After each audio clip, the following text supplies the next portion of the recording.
Okay, so you may or may not know that Tiny Tina's Assault on Dragon Keep is free on PS Plus at the moment. It was a DLC for one of the other Borderlands, but they decided to make it a standalone game.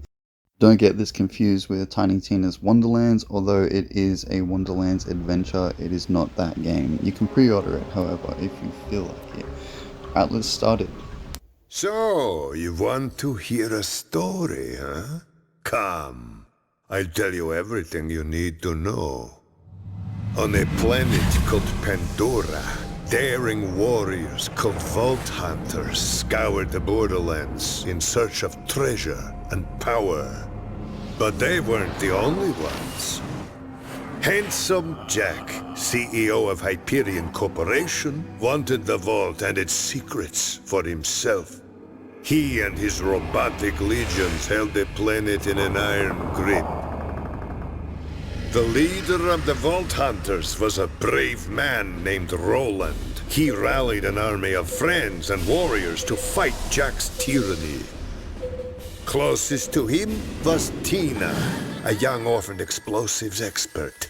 She's a little, look, she's completely banana sandwich, bonkers, crazy. Where was I? There was Brick, who only thinks with his fists. Mordecai, a sniper who lost his beloved Bloodwing at the hands of Jack. Torg, more explosion than man. Ellie, a master mechanic. And finally, Lily, a siren gifted with incredible powers.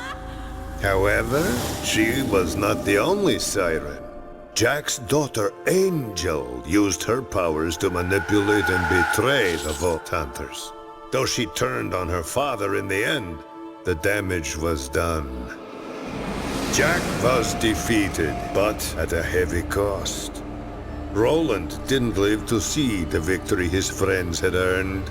Sometimes a hero's reward is little more than a gunshot to the back at the hands of a coward. The ones Roland left behind still had much to do. But one little girl had some ideas for a story of her own.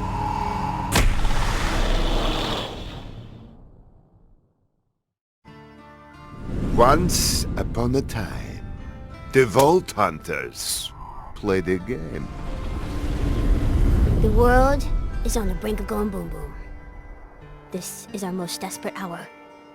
Unless we make a stand, here and now, we gonna die. Now. Roll for initiative! What's initiative? It says which order we attack in. I punched the initiative. What's going on? I wasn't paying attention. Tina, why don't you start over? Ahem.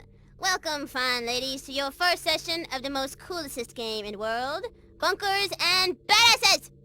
As your bunker master, I will be spinning today's tale of fantasy and... Wait, why the hell are we playing this kid's game? Oh, you know, maybe because... Shut the hell up, Morty! Tina? She's right, though. Shut up.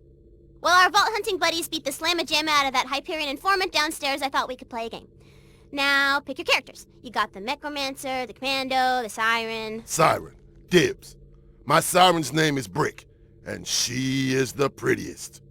Tina, why don't we just start now and figure that out later? Come on, girl. You know we gotta wait for Roland before we start.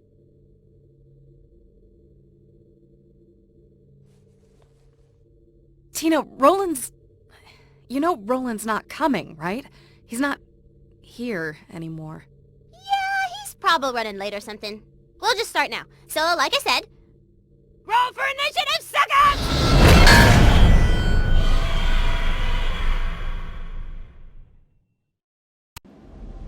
Okay, I think we'll choose the Necromancer to start off with. We could be Gunzerker again, or the Siren. They're both good classes. Gunzerker gets ammo regeneration and stuff later on. And the Siren's just all-rounded, a pretty good character to use, holds things in places with phase look and stuff. But the Necromancer does have its own, like, robot that will help you out and assist you. Now, if you've never played a Borderlands game before, this stuff gets pretty wacky. The writers are definitely, their comedians is good.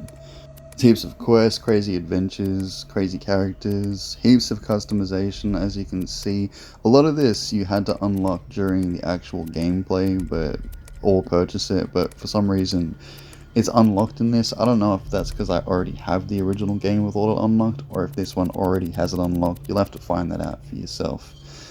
But yeah, let's jump into this story.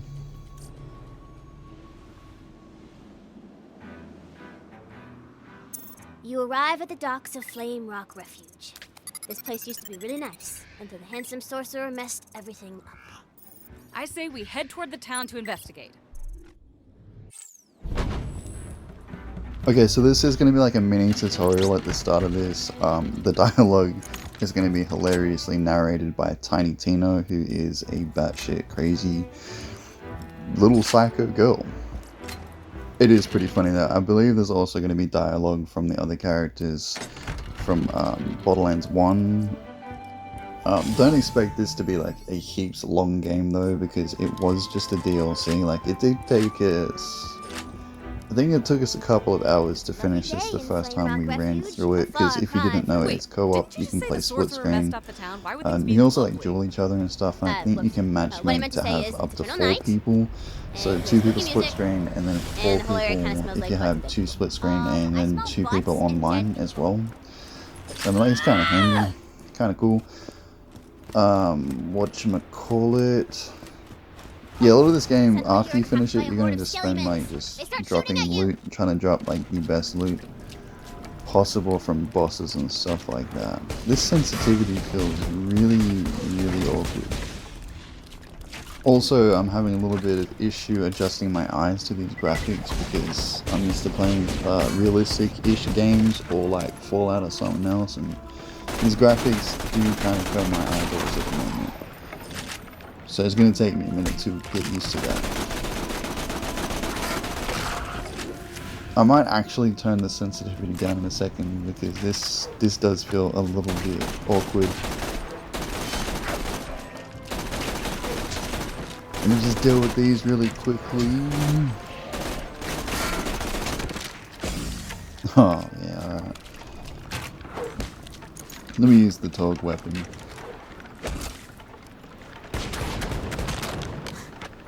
Oh, that's another thing I should mention. There are tons, and I mean tons, of different weapons in this game. Some of them are just crazy. Some of them are gonna like shoot weird stuff like explosives, swords, all kinds of crazy stuff that you might not expect. And I think you might even find a few that talk.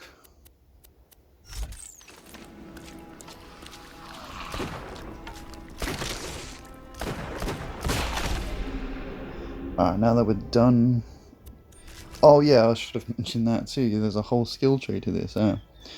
Let me check that out with you for a second. So that's the robot. Then obviously each different skill tree has like different different abilities and stuff attached to it that's gonna either affect your character passively, or your robot for instance, or affect your character directly, like health boosts, shield boosts, damage boosts, what else, like element effects, all sorts of kind of stuff. You can make heaps of crazy builds. There's plenty of YouTube videos out there that'll teach you how to make really good builds that are going to make you overpowered.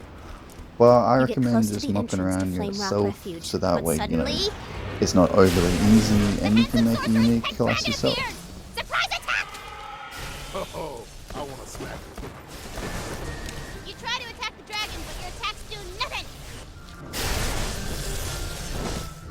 Tiny Tina, I mean, she's nuts. Dragon attacks and... critical hit! Great. Are we done now? Tina, you can't start your campaign with a boss fight players can't win. Touche. Okay, everybody back up! I wanted to kill something. Okay, how about a new boss? He's a skeleton. And his name is... Mr. Bony Pants Guy? I am Mr. Bony Pants Guy. Does that work? please. He's not even wearing pants. Oh, this little 6-shooter is actually pretty good. You just hit your own friend, what the fuck?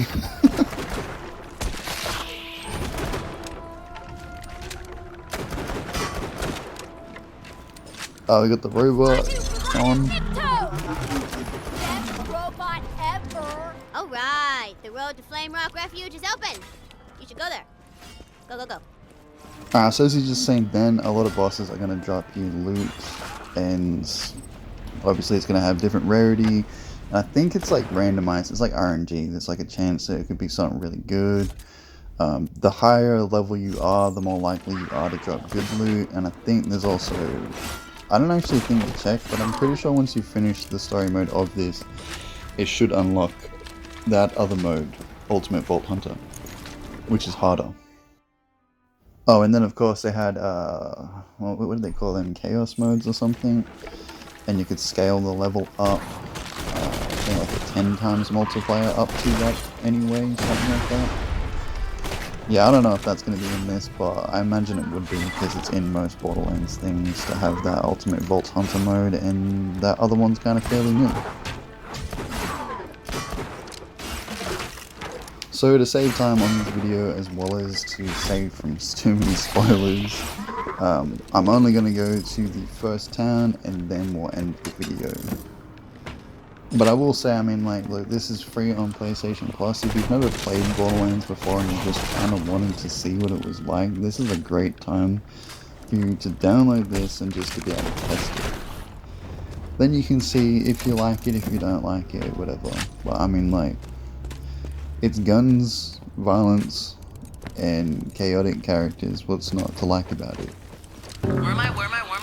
In the wrong time, wrong time, wrong time. Ain't nobody dance no more. See the pin up on my pants, I tore it now. I'm out, and I bet I see you looking in the corner. You're I'm in your brain, I'm in your head, and I'm a lord of we poor. I can't afford to be more. No one around, I'm thinking of the word to be more. No one yelling, I'll be feeling what I'm born to be for. And I'm spilling all the elements, it's gonna be more. And I'll be ready, I'll be ready. Standing up the water, then fell down, knock you down, divide the whole field count. I can't fall. Never gonna see my niggas sucking up a dick, you better get it.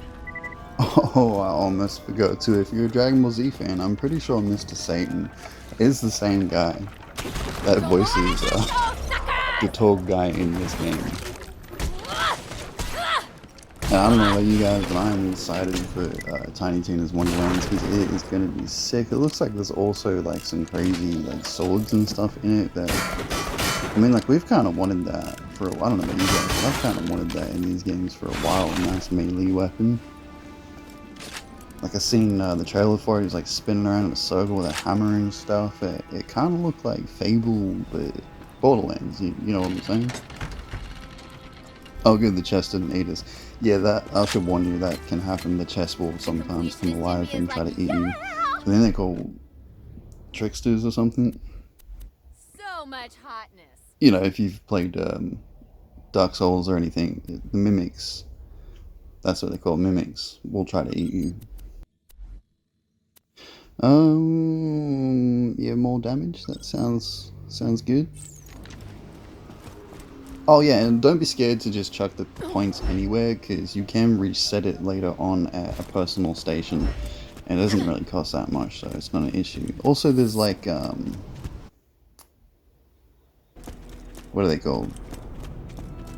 Slot machines in this, so you can get money that way as well, like, and guns and other stuff. You've entered the town of Flame Rock Refuge. In the distance, you see the town's scouting blimps, always alert in case of battles and stuff. What you gonna do now? Yeah, I don't see that anyway. I think we should end it here so that way there's no spoilers or anything. I do recommend though, download this game. It's wacky, it's free, it's Borderlands. Yeah.